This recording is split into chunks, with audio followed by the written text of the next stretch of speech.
All right, it's live.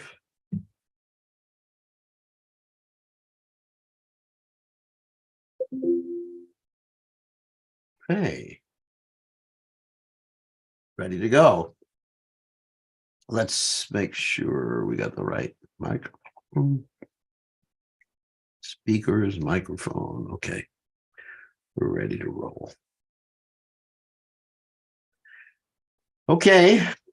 Let us chant. About that. What are you going to chant? Oh. Okay.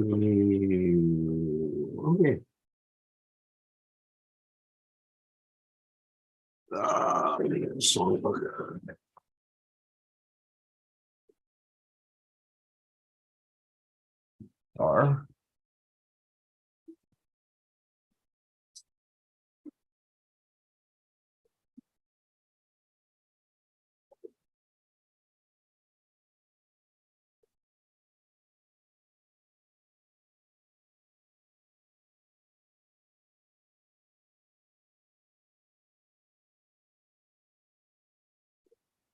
All right, we will chant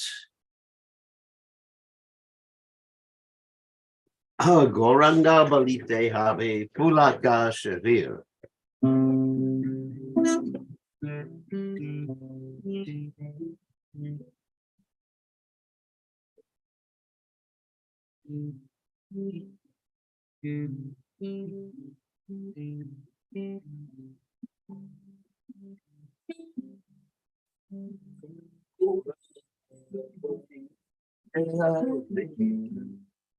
Pulaka Shavir.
Rahomorasha Pratana Kore Sadana Namododas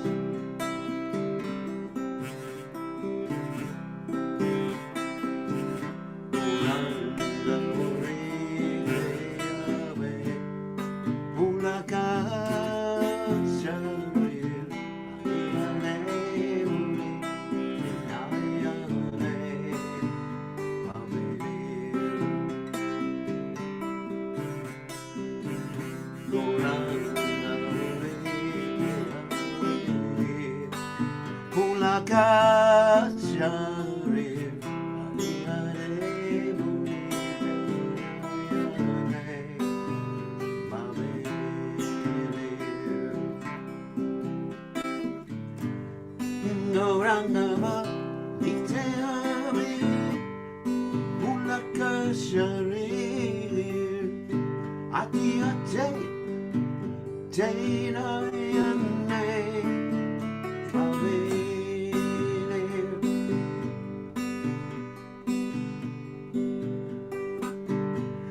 Pulaka Sharir Ayale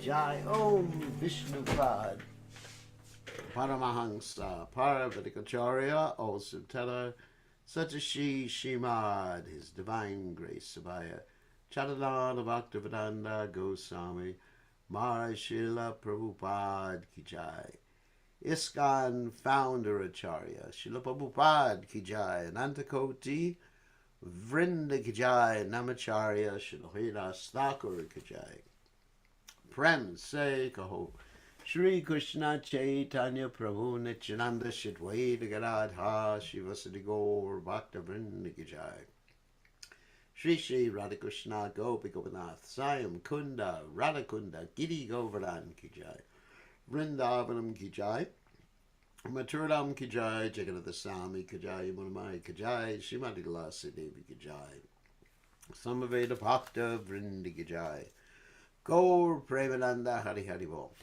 All glories to the assembled devotees, all glories the assembled devotees, all glories the assembled devotees. All glories to Shri Guru and Gauranga, Srila Prabhupada Ki Jai, Nama Om Vishnupadaya, Krishna Prastaya.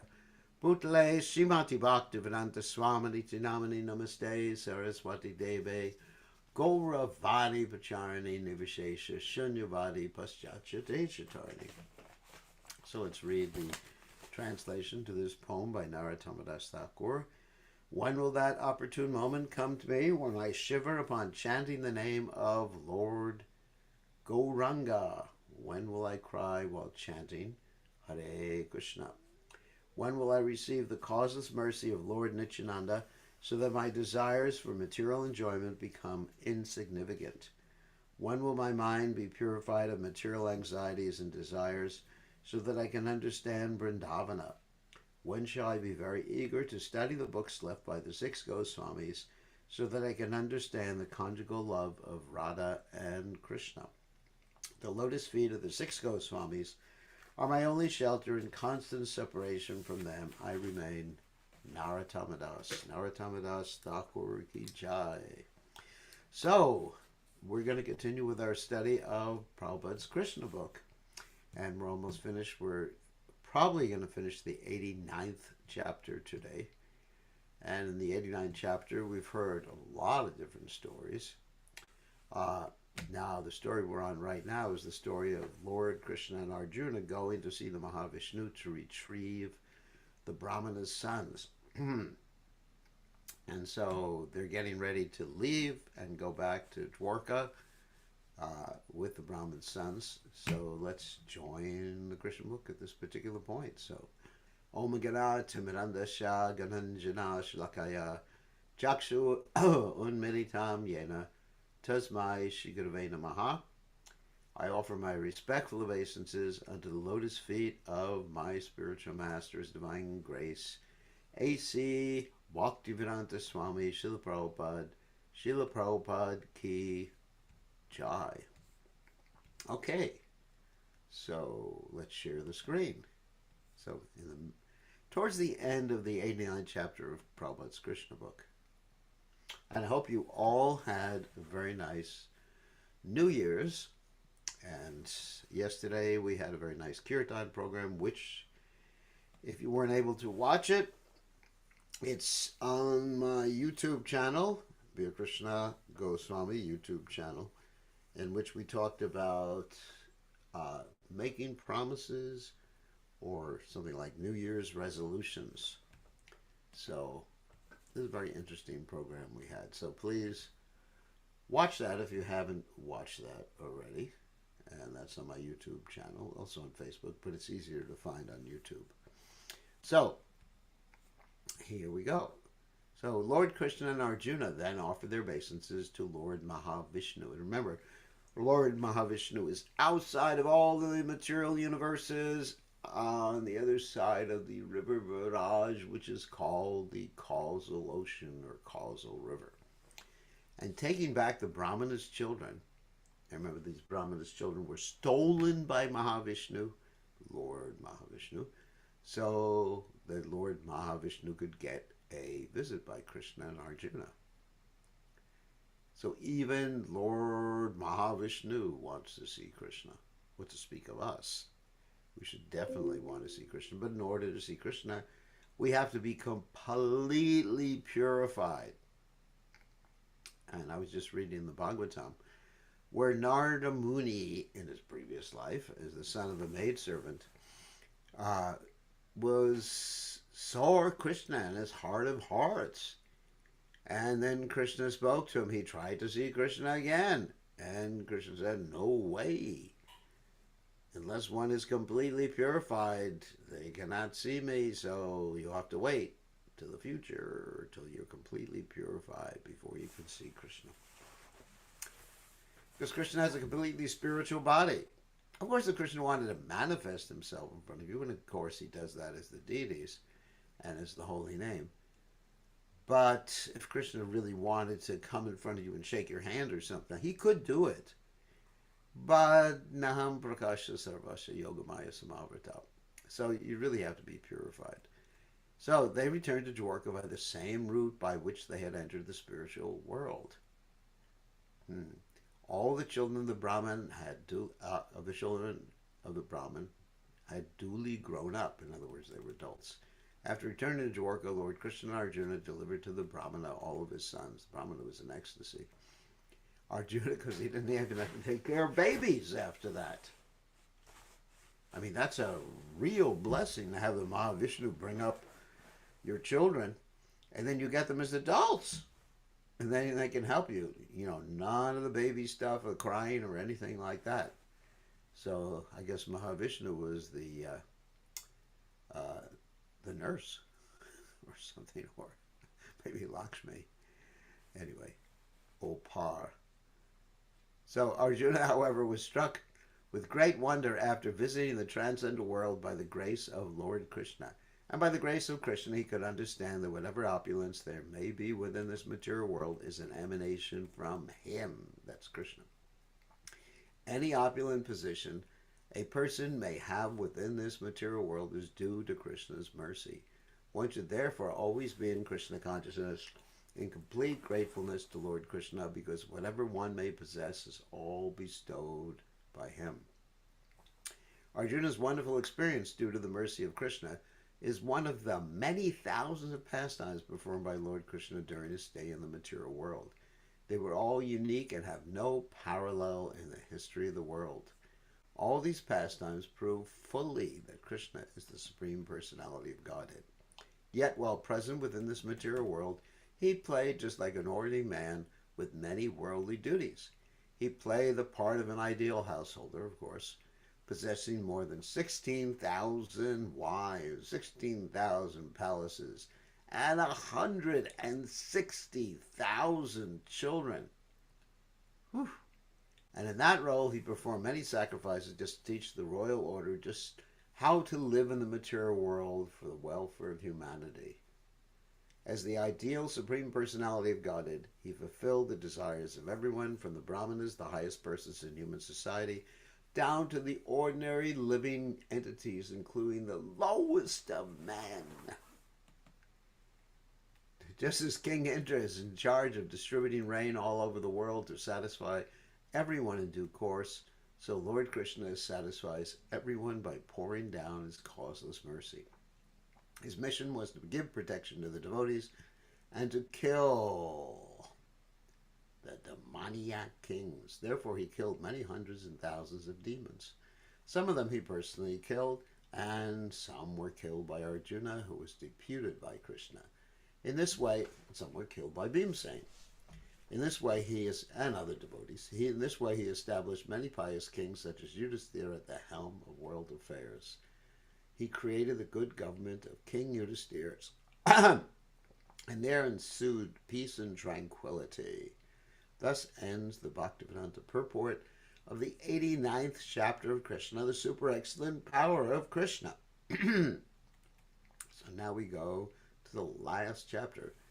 Actually, just a few points I want to make before we go on to the last chapter. One is that Krishna says he comes down to annihilate the miscreants and protect the devotees. Well, both of those things, and reestablish religious principles, etc. So all those things can be accomplished by Krishna's representatives, either Krishna's energies or Krishna's devotees.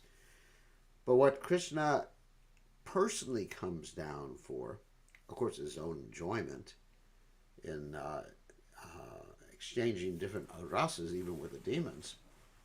That's one thing. But another thing is to show us his nature, so we will get attracted. Otherwise, we will speculate as to the nature of the absolute truth.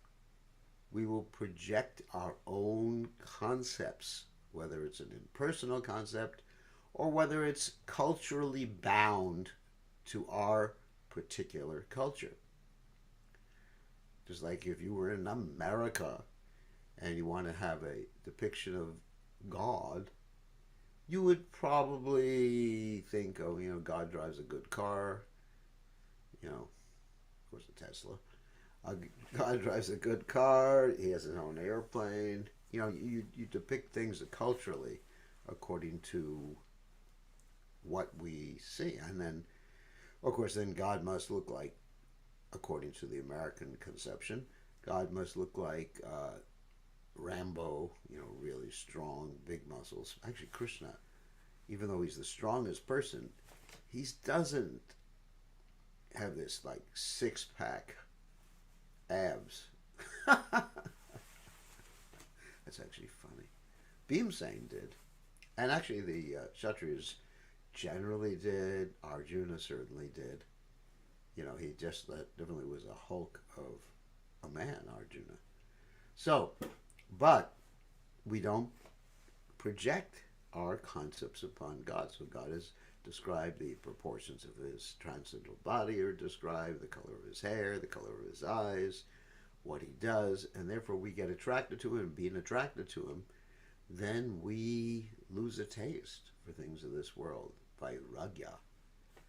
So this is the most important reason as far as we're concerned, and also that Krishna loves his devotees so much that when the devotees are in danger, he wants to come down, even though he could do it through other means. He could have killed Hiranyakashipu through many other means. Krishna could have arranged it. Krishna could have arranged it. That's not a problem for Krishna. But because his devotee was being harassed, Krishna thought, I have to do this myself because this is my dear devotee, and I want to see my dear devotee, and I want to exchange mellows with my dear devotee. So that's another reason Krishna comes down. So now the last chapter is the summary description of Lord Krishna's pastimes. After returning from the spiritual kingdom, which he was able to visit personally with Krishna, Arjuna was very much astonished. He thought to himself that although he was an ordinary living entity, by the grace of Krishna, it had been possible for him to see the spiritual world. Not only had he seen the spiritual world, but he had also personally seen the original Mahavishnu, the cause of the material creation. It is said that Krishna never goes out of Vrindavan. Vrindavanam, Parichaja, Paramekam, Nagachati. Krishna is supreme in Mathura. He is more supreme in Dwarka, and he is most supreme in Vrindavana. So how can we say that Krishna never leaves Vrindavan when we just read about Krishna with Arjuna in Dwarka, getting on a chariot, going to see Mahavishnu? Huh? How do you deal with that apparent contradiction? Well, because when Krishna appears outside of Vrindavan, actually, Prabhupada's going to explain it. I'm actually one step ahead, unfortunately. Then it's his expansion, his Vasudeva expansion, or other expansions. Anyway, let Prabhupada explain it. I forgot that Prabhupada was going to explain it here. Krishna's pastimes in Dwarka are displayed by his Vasudeva portion, yet there's no difference between the Vasudeva portion manifested in Mathura and Dwarka and the original manifestation of Krishna in Vrindavan. So then again, how can we say that Krishna never leaves Vrindavan? Because it's a question of manifestation. In other words, what Krishna displays is fully done. Krishna's full display of his intimacy in Vrindavan, and that full display is not there in Mathura or Dwarka. It's a little less in Dwarka and a little more or less, if there's such an expression, in Mathura. Okay, you got it? That's really important. That's really important. Okay. So, really important to understand, but it's the same person, he's just displaying more of himself, and he's in all places simultaneously, including in everyone's heart. So,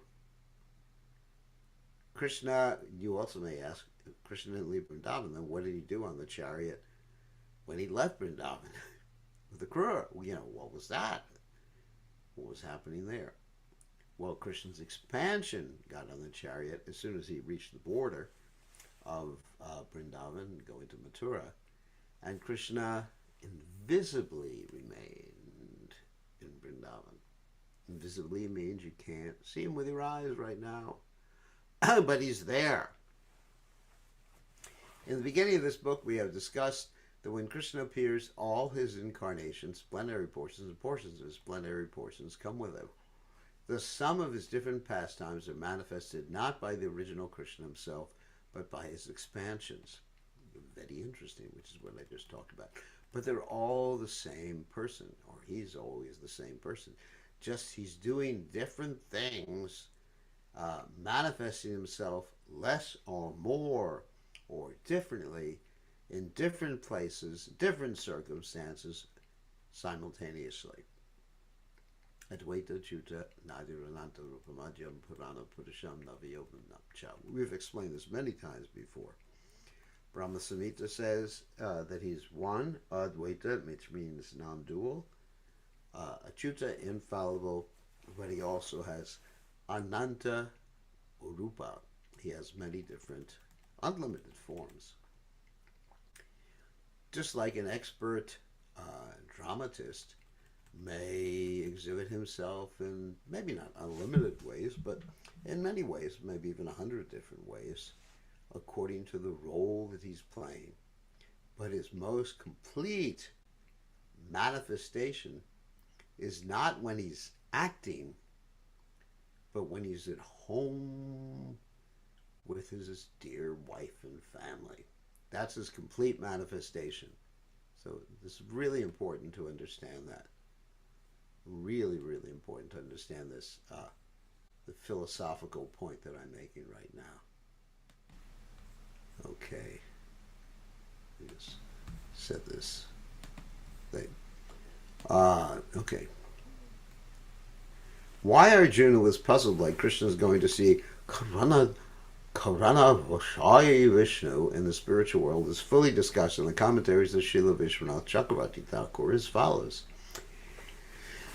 Srila Vishwanath Chakravarti Thakur is a great teacher and acharya who appeared after Lord Chaitanya Mahaprabhu. He's known as the Rasa Acharya. It is understood from the speech of Mahavishnu that he was very eager to see Krishna. It may be said, however, that since Mahavishnu took away the Brahman's sons, he must certainly have gone to Dwarka to do so. Therefore, why did he not see Krishna there? Interesting question. A possible answer is that unless Krishna gives his permission, he cannot be seen even by Mahavishnu. I mean, this is inconceivable stuff, even though they're the same person, lying in the causal ocean of the spiritual world. Thus Mahavishnu took away the Brahman sons one after another just after their births, so that Krishna would come personally to the causal ocean to retrieve them, and then Mahavishnu would be able to see him there. If that is so, the next question is this. Why would Mahavishnu come to Dwarka personally if he were not able to see Krishna? Why did he not send some of his associates to take away the sons of the Brahman? Good question. A possible answer is that it is very difficult to put any of the citizens of Dwarka into trouble in the presence of Krishna. Therefore, because it was not possible for any of Mahavishnu's associates to take away the Brahman sons, he personally had to come to take them. Another question may also be raised. This is nice rhetorical questions. The Lord is known as Brahmanya Deva, the worshipable deity of the Brahmanas. So why was he inclined to put a Brahmana into such a terrible condition of lamentation over one son after another until the 10th son was taken away? The answer is that Mahavishnu was so eager to see Krishna that he did not hesitate even to give trouble to a Brahman. Although giving trouble to a Brahman is a forbidden act, Lord Vishnu was prepared to do anything in order to see Krishna. He was so eager to see him. After losing each of his sons, the Brahmana would come to the gate of the palace and accuse the king of not being able to give the Brahmanas protection and of thus being unfit to sit on the royal throne. It was Mahavishnu's plan that the Brahmana would accuse the Kshatriyas and Krishna would be obliged to come see him to take back the Brahman's sons. Still another question may be raised. If Mahavishnu cannot see Krishna, then how is Krishna obliged to come before him after all to take back the sons of the Brahmana? The answer is that Lord Krishna went to see Lord Mahavishnu not exactly to take back the sons of the Brahmana, but only for Arjuna's sake. His friendship with Arjuna was so intimate that when Arjuna prepared himself to die by entering a fire, Krishna wanted to give him complete protection. Arjuna, however, would not desist from entering the fire unless the sons of the Brahmana were brought back. Therefore, Krishna promised him, I shall bring back the Brahmana's sons. Do not try to commit suicide. A lot of different questions and answers. If Lord Krishna were going to see Lord Vishnu only to reclaim the sons of the Brahmana, then he would not have waited until the 10th son was taken. But when the 10th son was taken away by Lord Mahavishnu, and when Arjuna was therefore ready to enter the fire, because his promise was going to prove false, that serious situation made Lord Krishna decide to go with Arjuna to see Mahavishnu. It is said that Arjuna is an empowered incarnation of Nara and Narayan. Nara and Narayan are twin sons of Dharma, and he is actually the incarnation of Nara, and Krishna incarnates as Narayan. He is even sometimes called Nara Narayan. The Nara Narayan incarnation is one of Lord Vishnu's planetary expansions. Therefore, when Krishna and Arjuna went to see Lord Vishnu, it is to be understood that Arjuna visited him in his Nara Narayana capacity, just as Krishna, when he displayed his pastimes in Dwarka, acted in his Vasudeva capacity. Really interesting.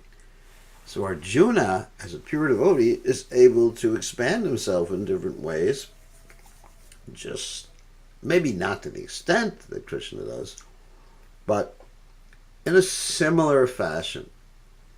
And in the Brihad Bhagavatamrita, we see something similar with Narada Muni. When Narada Muni, that is when Gopakumar was going to different places to try to ascertain his eternal relationship with Krishna, he saw Narada Muni in many of these different places. And he asked, what is happening? You're either here or there, or you're just following me? And Narada Muni explained that as a devotee of Krishna, Krishna can empower a devotee to be in several places at one time simultaneously. How that is inconceivable. Well, because even when we talk about simultaneously, it really has no meaning spiritually. Because in the spiritual world, there is no predominance of time or limitations of time. What does that mean? You'll have to go there. You cannot understand what that statement means because it's achintya, inconceivable. So after visiting the spiritual world, Arjuna concluded that whatever opulence anyone can show within the materialist spiritual worlds is all a gift of Lord Krishna.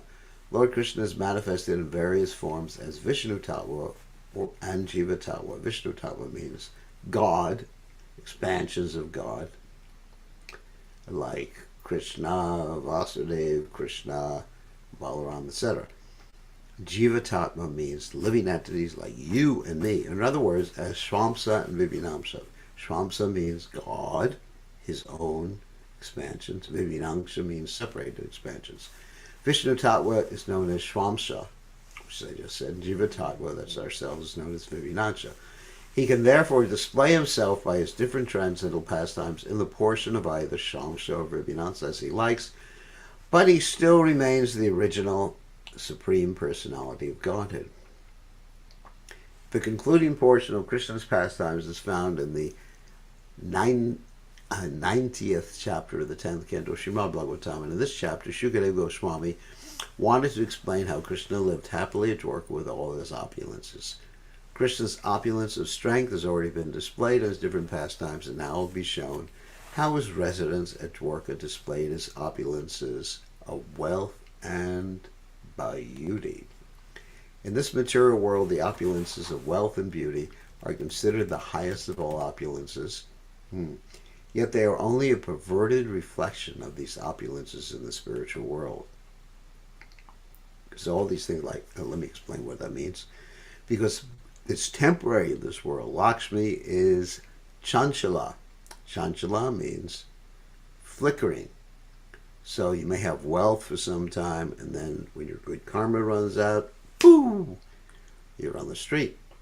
Or you may be beautiful or handsome for some time, but when you get old, you may look like a shriveled prune. Oh my God. Tell me all about it. So these things happen. It's transitory. You're attractive while you're a youth, and then it's all downhill from there.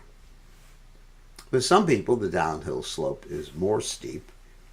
And with other people, it's more gradual, but eventually, uh, old age and death. I mean, hopefully, nobody wants to embrace a corpse. Therefore, while Krishna stayed on this planet as the Supreme Personality of Godhead, his opulence of wealth and beauty had no comparison within the three worlds. Krishna enjoyed 16,000 beautiful wives, actually more. And it is most significant that he lived at Dwarka as the only husband of these thousands of beautiful women. They were all satisfied with him. They weren't thinking, I gotta share him. Because Krishna could expand himself, nobody had to share Krishna with another wife. This is specifically stated that he was the only husband of 16,000 wives. Of course, we don't believe in polyandry where one lady has many husbands, except in the case of Draupadi. It is, of course, not unheard of in the history of the world that a powerful king would keep many hundreds of queens. But although such a king might be the only husband of so many wives, he could not enjoy all of them at one time. Lord Krishna, however, enjoyed all of his 16,000 wives simultaneously.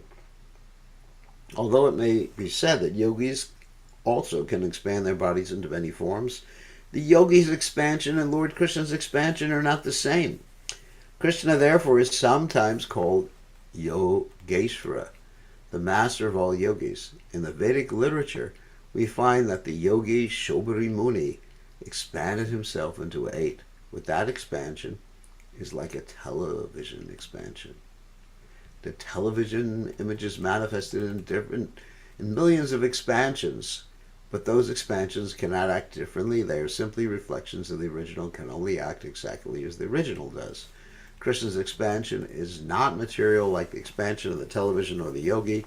When Narada visited the different palaces of Krishna, he saw that Krishna in his different expansions was variously engaged in each and every palace of the queens. That's a previous chapter, we saw that. The television, like if you've ever been to a shop or a store that sells televisions, you'll see many, many televisions, and many of them are displaying the same image. There's no difference. Maybe a little difference in color, but it's basically the same thing that's going on. And Prabhupada here gives the example of Shobhari Muni. Shobhari Muni, oh my God, he married 50 girls because he had committed an offense against Garuda, the bird carrier of the Lord, because he cursed Garuda, wanted to eat fish and snakes in the river in which he was meditating, which happened to be the Jamuna River. So because he committed that offense, he went to King Mandata and said, I'd like to marry one of your daughters. And he was a little ugly at that point because he'd been in the water so long. So the king said, anyone who wants to marry you can marry you. So he used his mystic power, made himself very handsome, and they all wanted to marry him. And that was his reaction for offending Garuda. You may say, hey, that's a good reaction. No, it ain't a good reaction. He'd realize it later on. It is also said that Krishna lived in Dwarka as the husband of the goddess of fortune. Queen Rukmini is the goddess of fortune. All the other queens are her expansions. So Krishna, the chief of the Vrishni dynasty, enjoyed with the goddess of fortune in full opulence. The queens of Krishna are described as permanently youthful and beautiful. Although Krishna had grandchildren and great-grandchildren, neither Krishna nor his queens looked older than 16 or 20 years of age. Try that at home. The young queens were so beautiful that when they moved, they appeared like lightning moving in the sky. They were always dressed with excellent ornaments and garments and were always engaged in sportive activities like dancing, singing, or playing ball on the roofs of their palaces. The dancing and tennis playing of girls in the material world are perverted reflections of the original pastimes of the original personality of Godhead, Krishna and his wives. The roads and streets of the city of Dwarka were always crowded with elephants, horses, chariots, and infantry soldiers. When elephants were engaged in service, they were given liquor to drink. Not exactly vodka, obviously. Some sort of fermented sugar stuff, I'm sure. And it is said that the elephants in Dwarka were given so much liquor that they would sprinkle a great quantity of it on the road and still walk in the streets intoxicated. The infantry soldiers passing on the streets were profusely decorated with golden ornaments, and horses in golden chariots plied along the streets. In all directions of Dwarka city, wherever one would turn his eyes, he would find green parks and gardens, each of them filled with trees and plants laden with fruits and flowers. Because there were so many nice trees of fruits and flowers, all the sweetly chirping birds and buzzing bumblebees joined together to make sweet vibrations. The city of Dwarka thus fully displayed all opulences. The heroes of the dynasty of Yadu used to think of themselves the most fortunate residents of that city, and actually they enjoyed all transcendental facilities. So I was listening to a memory, Prabhupada memory, and one of the artists said that he had painted pictures of, let's say, a scenery in Vrindavan, and Prabhupada didn't like the picture because the trees were all depicted like our trees are in America. There weren't any flowers, there weren't any fruits. It was just like trees, like pine trees and things like that. Oak trees, which are nice. We don't mind pine and oak trees. But still, Prabhupada said, this is not the way Vrindavan looks. In Vrindavan, every tree has flowers and fruits. There's no like bare trees with only leaves in the spiritual world. All the 16,000 palaces of Krishna's queens were situated in this beautiful city of Dwarka, and Lord Krishna, the supreme eternal enjoyer of these facilities, expanded himself into 16,000 forms and simultaneously engaged in different family affairs in those 16,000 palaces. We read about that before. In each and every one of the palaces there were nicely decorated gardens and lakes. The crystal clear water of the lakes contained many blooming lotus flowers of different colors like blue, yellow, white, and red. And the saffron powder from the lotus flowers was blown all around them by the breeze. All the lakes were full of beautiful swans, ducks, and cranes, crying occasionally with melodious sounds. Lord Krishna sometimes entered those lakes or the rivers with his wives and enjoyed swimming pastimes with them in full jubilation. Sometimes the wives of Lord Krishna, who were all goddesses of fortune, would embrace the Lord in the midst of the water while swimming or taking a bath, and the red vermilion of kumkum decorating their beautiful breasts would adorn the chest of the Lord with a reddish color. So you see the perverted reflection of this when people go to the beach and they go swimming and everything like that. Of course, swimming is a Vaishnava sport. At the same time, they're swimming with their wives who have a material body or their girlfriends who have a material body. It's a whole reflection. If you read about the real thing, you won't be attracted by the reflection. It's just a reflection. It's like in the mirror. You're looking at the mirror. Do you want to enter into the mirror to enjoy things? But you're looking at things in the mirror or on the TV, and you have this thing on the TV, vicarious enjoyment. Like a lot of you ladies like to watch soap operas on TV. Soap opera means some romantic, stupid thing. Sorry about that, Prabhus. And you just say, oh, isn't that nice? Mr. So-and-so is in love with Miss Petunia or something like that. It's just perverted. It's just, yuck. Sorry about that. I am a sannyasi. The impersonalists would not dare believe that in the spiritual world there are varieties of enjoyment, such varieties of enjoyment, but in order to demonstrate the factual, ever blissful enjoyment of the spiritual world, Lord Krishna descended to this planet and showed that the spiritual world is not devoid of such pleasurable facilities of life. The only difference is that in the spiritual world such facilities are eternal, never-ending occurrences, whereas in the material world they're simply impermanent, perverted reflections, which is what I just said. It's just a reflection. You're trying to enjoy the mirror. You can't enter into the mirror. But you look in the mirror and you think you're enjoying. Basically, it's like that. But you're not there in the reflection. But you think you're there. You think you're there. It's also like, sometimes I see in state fairs and fun houses, they have a little cutout where you put your head in and there's the body of someone else, like some really strong guy or God or something. Not God, but and then you have someone take a picture of your head, like your head on someone else's body. It's something like that. When Lord Krishna was engaged in such enjoyment, the Gandharvas and professional musicians would glorify him with melodious musical concerts accompanied by kettle drums, mridangas, and other drums, along with stringed instruments and brass bugles. And the whole atmosphere would change into a greatly festive celebration. In a festive mood, the wives of the Lord would sometimes sprinkle water on his body with a syringe-like instrument. It's called pichari or something like that. Pichari.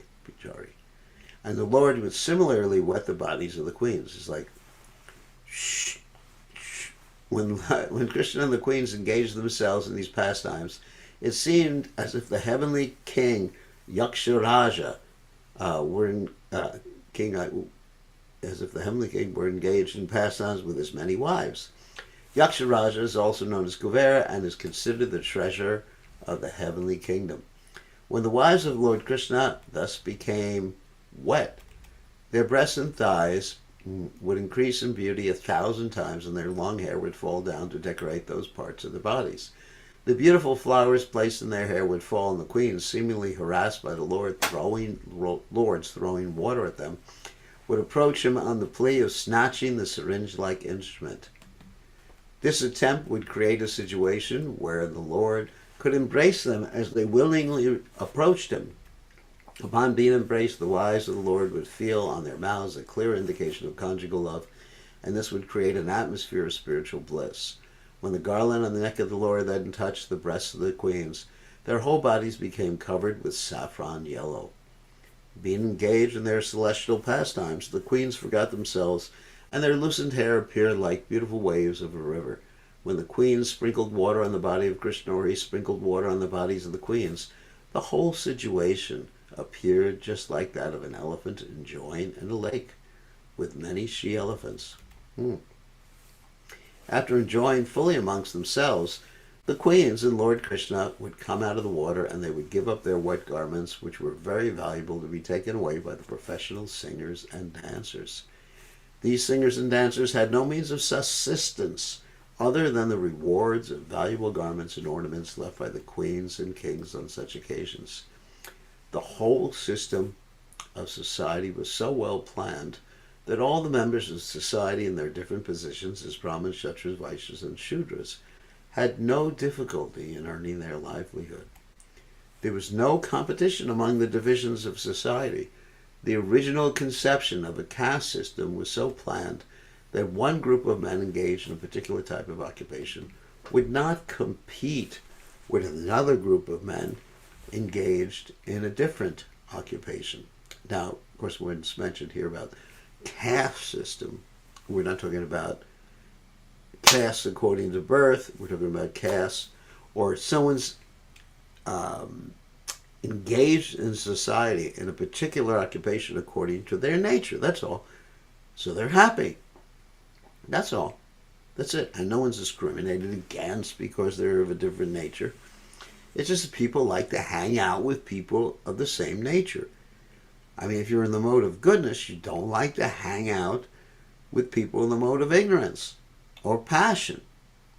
And if you're in passion, I mean, sometimes you can appreciate goodness, and sometimes you can appreciate a little Vaishya, a mixed passion of ignorance, but you don't appreciate ignorance. So anyway, so it's just you like to be with people of a similar nature. That's all. That's it. And one can switch their nature if they really are determined, but it's very difficult to do that. So one has to understand their psychophysical nature. What are they attracted to? You're attracted to fighting and defending and protecting people, or you're attracted to studying and understanding the absolute truth, or you're attracted to money, or you're attracted to just working with your hands and making different things with your hands. It's really easy to understand. Okay, so tomorrow we'll continue with chapter 90, and now we will take some questions. We're stopping the share, and we're allowing you to unmute yourselves. Okay, so who has a question? You can raise your hand, type in the chat window if you know how to type, or you could unmute yourself. Oh, Mr. Govinda. Okay, Pran Govinda, what's your question? Hare Krishna Maharaj, please accept my obeisances. All glories to Srila Prabhupada. Oh, glory to Prabhupada. So, what's up? Maharaj, this Sobari Muni, his experience is like television. So that means he actually did not experience full-fledged with 8 wives. It's just like a little. Yeah, just a little experience. I mean, I guess he had to time slice it. But it's simultaneously. He cannot do individually with. I know. That's right. So he had to say to one wife, "It's time. I have to take a break now. I got a phone call on my mobile phone," and then And all wife is same going to be. and then he associated with another wife, then another wife, another wife, and actually he had 50 wives, not just 8. So he had to really do a good switcheroo. Okay. 50 wives. But my point is that he was doing one thing and it's reflecting in all 50. Yeah, I'm sure, he could look at one wife, look at all 50 and say, "Oh, you are beautiful. There's no one more beautiful than you." Without How using, how do you say that? You say to one wife, but you're saying to every wife. Yeah, you say to every wife. That's really easy. You don't use their name. You just use the word you. Y-O-U. My dearly beloved, you are beautiful. So that's all you got to say. I don't know. I mean, I wasn't there, but somehow or other, he kept 50 wives and he was able to use his mystic powers somehow or other to be able to keep them happy. After a while, they all became frustrated and became Krishna conscious after the effects of his offense wore off. But Lord Krishna was displaying different pastime with each queen in a different time zone. And that's right. Krishna can do unlimited wives, and he's within everyone's heart. He can have unlimited relationships with each and every person. But Shobari Muni couldn't do that. So, anyway, he had a lot of wives. I mean, there's a lot of kings with a lot of wives. It's not at all uncommon. can I ask you another question? Yeah. So, the 2 books that Rupa Goswami wrote, Hansaduta and Uddhava Sandesh, is that lie? Like Krishna from outside send the message through Uddhava and the gopis expressing their request to Krishna who lives outside Vrindavan. Is that a lie or? I don't know. You'll have to ask Krishna.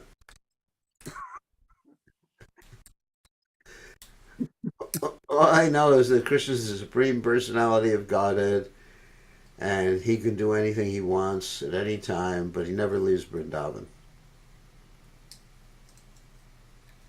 That's all I know. I don't know anything. I'm not even a yogi. I can only be in one place at one time, and sometimes even that's a little difficult for me. You're too humble, Maharaj. No, I'm not humble. Just practical. I can only do one thing at one time, and even, I'm not really good at doing that one thing at one time either. All right. Thank you for your question, Pran Govinda. He's a great devotee. I'm your servant, Maharaj. It's not any other identity. I only have 4 servants, my 2 hands and my 2 legs. And sometimes they don't participate. They don't listen to me either. Depends. Okay, so next question is Abhishek Wandal. Abhishek, you can unmute yourself. You have your hand raised. Hare Krishna, Dhanvat Maharaj. Hare Krishna. Uh, how are you, Maharaj? This is Aviram. How are you? Please Oh, accept my Abhiram. humble I don't. uh, How are you doing? Okay, good to see you. I'm good. I'm good, good. First of all, wish you a very happy New Year, Maharaj. I got a question, Maharaj.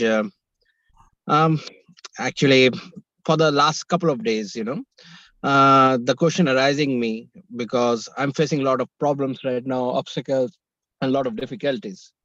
But within this, I have a one question. If obviously I can meet with my Guru Maharaj, I will going to be asked. But still, you're there, so I should ask to you. I think so. That is the reason I'm asking, Okay. Maharaj. Why in this materialistic world, people always have to be uh, say lies to one another or other individuals? Why is it like that? When they can think that they can speak the truth, but still they're lying. Why like that? Why? I'll give you many different reasons. Of course, in certain cultures, like, all right, let's talk about the Indian culture. Okay. I mean, I think I should just be really explicit about this. When people were young and being brought up by their parents, they, not only in India, but in many cultures, it's like that. The parents used to really chastise or beat the children, even if they told the truth. Now, you probably don't understand what I'm talking about. Like if someone Yes. did something and they said, I admit I told the truth, they'd still get beaten. So therefore, there was a training in their youth. This is the primary reason that I've seen, at least in certain cultures. There's a training in their youth that they got in trouble for being discovered or even telling the truth. So it's better. You're fearful. It's just something like PTSD. You're familiar with PTSD? Post-traumatic stress disorder? I mean, Yes. Yes. Yes. if Yes. something happened when you're young, Yep. you tend to react in a certain way. And so, therefore, you're going to generally want to cover up something because you're fearful, even though the reaction for truthfulness is not so heavy. I mean, for myself or something like that, I never really had severe discipline when I was young. So I'm really happy to tell the truth. If I make a mistake, I make a mistake. Hare Krishna, life goes on. But for most people, it's reflected in their childhood experiences. So there's a trauma of telling the truth. It's actually connected with that. It's very traumatic to tell the truth, and cover-ups are actually much better. So when people cover up or don't tell the truth or lie when they're fearful, it's usually they're trying to protect something, protect themselves or protect others. So I mean, even on the battlefield, you find Yudhisthira was asked by Krishna to say that Ashwatthama is dead.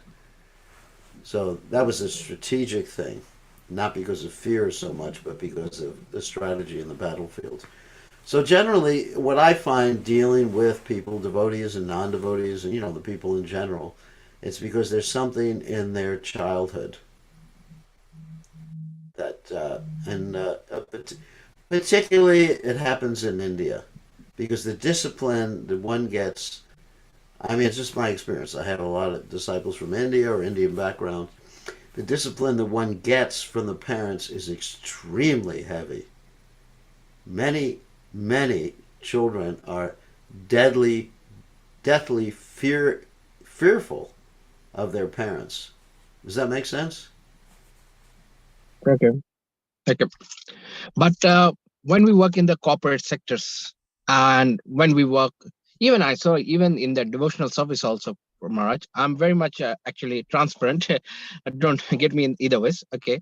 Still, I saw a lot of people says, I mean, where there is nothing necessary to speak lie. Even okay, they speak. I mean, is this kind of their habit to always speak lie or something like that? Yeah, You know. it's their habit based upon that dynamic which I mentioned with their parents. And so Okay. it's a protection mechanism. Mm. Psychologically, even though it's not necessary to lie, they'll lie. I mean, let me give you another example in India. Sometimes, I've been going someplace in India and I'll ask a person for directions. Mm. And the person will give me directions, wrong directions, even though they know they're wrong directions, because they don't want to tell me I don't know. Did you ever have that experience? Uh, that I understand. I got that. I have that much of plenty of experience in that. You're right. Yeah. Yeah, I mean, Mm. the wrong directions. Yeah. You And it's not bad. It's just that they're responding to previous trauma in their childhood. Okay. And this is really common. It's really common. Anyone who's had a very heavy parents, especially the father, sometimes the mother, but very, very heavy parents, they usually react in that particular way, to Okay. protect. They're just protecting themselves. So it's a protective mechanism. So I don't get angry with them. I just think, the compassion. Okay, I have to Thank you end very much. since it's time. Sorry for everybody. We'll see everybody tomorrow evening. Thank you very much. All glories to His Divine Grace, Srila Prabhupada, Srila Prabhupada, Ki Jai. Well, what is this? Years ago, someone read where lie detectors done in West aren't accurate in India. That's actually interesting. Someone just sent me a message. The lie detectors